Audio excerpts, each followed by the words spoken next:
Yes, your friend Dubby back with you again with another dubisode, music, life, whatever. And this time I'm going to tell you about my very first real gig. By real gig, it was my very first gig in an actual musical venue in front of a live adult audience. And this is how it happened. When I was 17, I was down by the Brighton Bar, the legendary Brighton Bar on Brighton Avenue in West End, New Jersey. At that time, there was a biker bar next to it called The Pickle. And it was a rough place, man. Like, I wasn't old enough to get into the Brighton Bar yet. Or so at night when both of these bars would let out, it could be kind of a wild scene and stuff. I'm not sure what I was doing, but I saw a poster on the window of the biker bar. And it said that they were having a benefit for one of the patrons' families. There was a sick baby. And they were going to have a 24-hour or an 18-hour fundraiser with live music, and they were looking for bands. So I wrote down the phone number, call, and got my band the gig. Now my band at that time was a group of kids my age, high school kids, jamming in the drummer's, live room that he had in his house. As it was, towards the end of the year, there were a few graduation parties that we convinced, older kids that were graduating, hey, let us play your graduation parties for free and what have you. So leading up to the event, we did have a couple gigs under the belt. And in fact, that night we were playing one of these kids' graduation parties and in fact drove over to the venue from that party.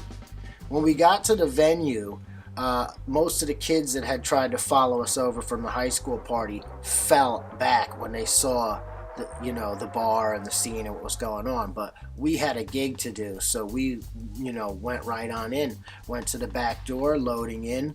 Place was so packed you wouldn't have believed it. And I think we were the last band because it was at this point kind of late, and this thing had started at 8 in the morning. Now it's probably like 10 at night, 10:30. So we're trying to elbow our way through. We got our amps, our guitars and stuff, and it's taken a long time to get to the stage because this place is really packed. But as we're like bumping into people and moving through, the faces that are turning around and looking at us are not fucking happy, man. They are not happy. And as a matter of fact, by the time I made it 3/4 of the way to the stage, I could hear murmurs and comments being made, and I actually heard a woman say, they can't be in here. And I hear another dude say, who let these kids in here? So like over my shoulder, the guy next to me, I said, listen, we gotta pick this up and get to the stage fast because we're about to get thrown out, which is what we did. So we got to the stage fast. We're plugged in, boom, boom, boom. Now we're elevated over this kind of semi-hostile crowd, and we're looking at them as we're finishing setting up. I'm like, guys, let's get this done. Bump, bump, bump. We get everything set up. I'm thinking at best we're going to have one song. So we kicked it off. Tat, tat, tat, tat. Bang, dang, dang, bang, dang, dang, dang. First song was Jumpin' Jack Flash. The next song was a Zeppelin tune, I believe, Rock and Roll. The third tune was an Allman Brothers tune. I don't have to tell you by the fourth tune, which I don't remember what that was. We had them eating at the fucking palm of our hands, man, because now you can see from behind the sea of heads, there's pictures getting handed hand over hand. 2 of them are coming at the same time towards the stage. So now the kids that they were getting ready to throw out 15 minutes ago are fucking killing the place, and everybody's buying us beer. We're drinking underage. We're having the best fucking time of our life.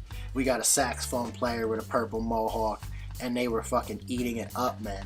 Eating it up. We gave about an hour of this type of material. They're patting on the back, help us carry our shit out, help us load up equipment. Boom. That was the night I said, man, did you see what happened? We took this total hostile environment, these people that were understandably very upset because it was a sad event, and everybody had been there all day drinking heavy, probably doing crank and God knows what else. And here we come through, bam, going from getting thrown out to getting thrown up, man. It was great. It's a true story. It was my very first real gig. I hope you enjoyed it. It's your boy W. I'll see you guys soon. Stay blessed.